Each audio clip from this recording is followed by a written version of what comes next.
Welcome to Sujana digital space studio. ఇప్పుడు Trump గారు మరో పంతం అధ్యక్షుడు అయిన తర్వాత మొదట ఆయన చేసిన పనేంటో మీకు తెలుసా?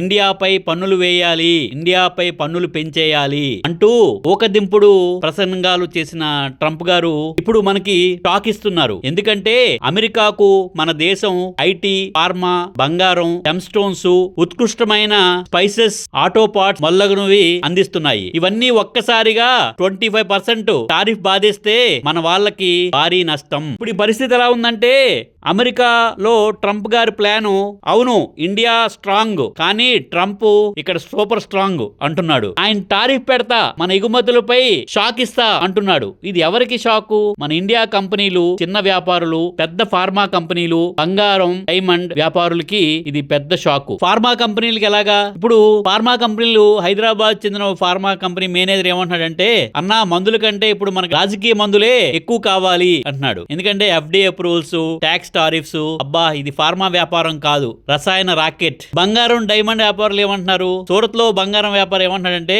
గోల్డ్ వెళ్తే డాలర్ల వర్షం వస్తుందనుకున్నాం, కానీ ట్రంప్ గారి టారిఫ్ తో బంగారం గడ్డెక్కుతుంది. మసాలా వ్యాపారులు ఏమంటున్నారు? అమెరికాలో ఉండే ఇండియన్ రెస్టారెంట్లు ఇప్పుడు బిర్యానీ ధర కంటే మసాలా ధర ఎక్కువగా ఉంది అంటున్నారు. అన్నా బిర్యానీ స్పైసీ కాదు, ట్రంప్ పాలసీ స్పైసీగా ఉంది అనుకుంటున్నారు. అమెరికాకి మందులు పంపితే మన వ్యాపారంకే ఆయన మందు పెడుతున్నాడు. అవునండి, ఇది నెగిటివ్ లుక్ కాదు, ఇది మన వరకు ఒక అలర్ట్. భవిష్యత్తులో మన వ్యాపారాలు మరింత స్వరాజ్యంగా, దేశీయంగా, మల్టిపుల్ మార్కెట్ లో చేయాల్సిన అవసరం ఉంది.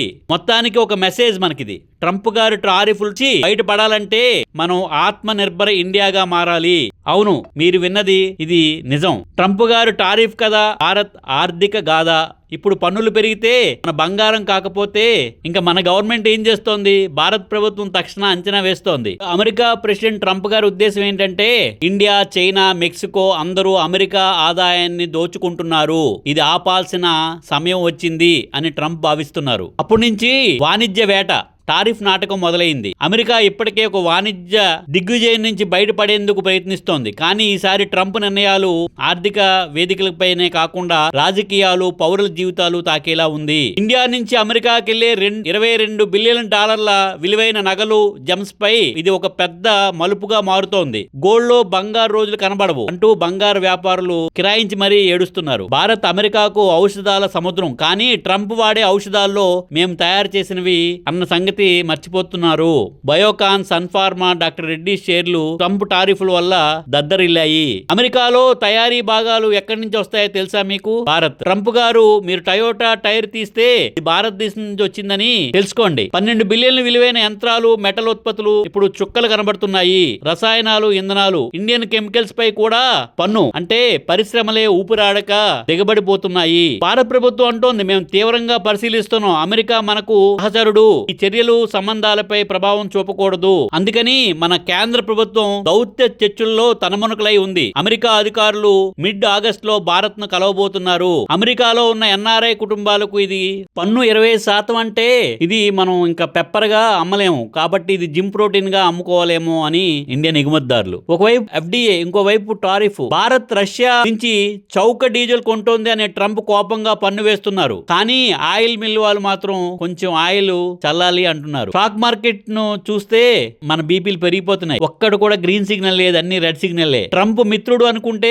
పన్ను వేస్తున్నాడు, శత్రువు అనుకుంటే మున్ను వేస్తున్నాడు. మనం రష్యా నుంచి ఆయిల్ కొనడం వల్ల ప్రపంచానికి ఎంత లాభమో తెలుసా? ప్రపంచంలో రెండో అతిపెద్ద ముడి చమురు ఉత్పత్తిదారు రష్యా. రోజుకి దాదాపు 9.5 మిలియన్ బ్యారెల్లు, అంటే దాదాపు ప్రపంచ డిమాండ్ లో 10% మేర ఉత్పత్తి చేస్తుంది రష్యా. అలాంటి రష్యా నుంచి మనం చమురు కొనుక్కున్నాం. రష్యా నుంచి చమురు సరఫరా ఆగిపోతుందనే భయాలతో 2022 మార్చిలో బ్రెంట్ క్రూడ్ ధర బ్యారెల్ కు $137 పెరిగింది. రష్యా చమురుపై అధికారికంగా ఎప్పుడూ కూడా ఆంక్షలు విధించలేదు. పైగా G7 యూరోపియన్ యూనియన్ దేశాల ధర పరిమితిని విధించాయి. దీని ఉద్దేశం రష్యా ఆదాయాన్ని తగ్గించాలనే భావనే తప్పించి ప్రపంచ ఇంధన సరఫరాకి ఇబ్బంది లేకుండా చేయాలనే తలంపుతోనే రష్యా ఆదాయం తగ్గించాలని చేశారు తప్పించి మరేది కాదు. అలాంటిది భారత్ ఒక బాధ్యతాయుతమైన దేశం దేశంగా వ్యవహరించింది. ఈ మార్కెట్లపై ప్రభావం పడకుండా మార్కెట్లో సరఫరాను కొనసాగించింది, ధరలను స్థిరంగా ఉంచింది. భారత్ తీసుకున్న నిర్ణయాల వల్ల ప్రపంచానికి ఎంతో మేలు జరిగింది. రష్యా నుంచి తీసుకోలేదనుకోండి మనం ఆయిల్, ప్రపంచ దేశాల్లో చమురు ధరలు పెరిగిపోకుండా భారతే సరైన నిర్ణయం తీసుకుని రష్యా నుంచి మనం చమురు దిగుమతి చేసుకుంటున్నాము.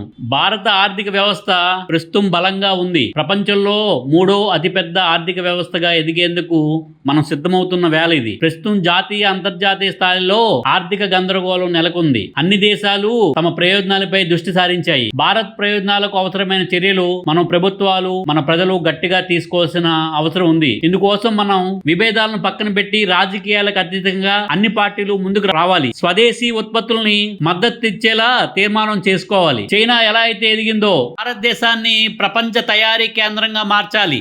సమ్మిళిత స్థిరమైన వృద్ధిని నిర్ధారించడం వంటి లక్ష్యాలు మన ముందున్నాయని మనం కూడా అలా ప్రయత్నిస్తేనే భారతదేశం ముందుకెళ్లేలా ప్రణాళికలు రచించుకోవాలి. విద్యార్థులు, యువత సోషల్ మీడియాను పక్కన పెట్టి సోషల్ మీడియాలో మునిగిపోకుండా వ్యక్తిగత ప్రపంచం, వృత్తిపరమైన ప్రపంచానికి అధిక ప్రాధాన్యం ఇవ్వాలి. మన భారతదేశాన్ని ఆర్థికంగా ముందుకి తీసుకెళ్లాలంటే భారతదేశం ఒక ప్రపంచ తయారీ కేంద్రంగా మారాలి. అప్పుడే మనం ఇలాంటి ట్రంప్ బెదిరింపులకి లేకపోతే చైనా బెదిరింపులకి మనం బెదరాల్సిన అవసరం లేదు. ఇవన్నీ ఉడత బెదిరింపులుగా మనం చూడొచ్చు. కాబట్టి మీరందరూ కూడా యువత భారతదేశాన్ని ఒక ప్రపంచ తయారీ కేంద్రంగా మార్చాలనే ఒక మంచి సంకల్పంతో అందరూ ఉండాలని కోరుకుంటూ మీ సుజనా డిజిటల్ స్పేస్ స్టూడియో. ఈ కంటెంట్ మీకు నచ్చినట్లయితే please like, share, subscribe Sujana digital space studio.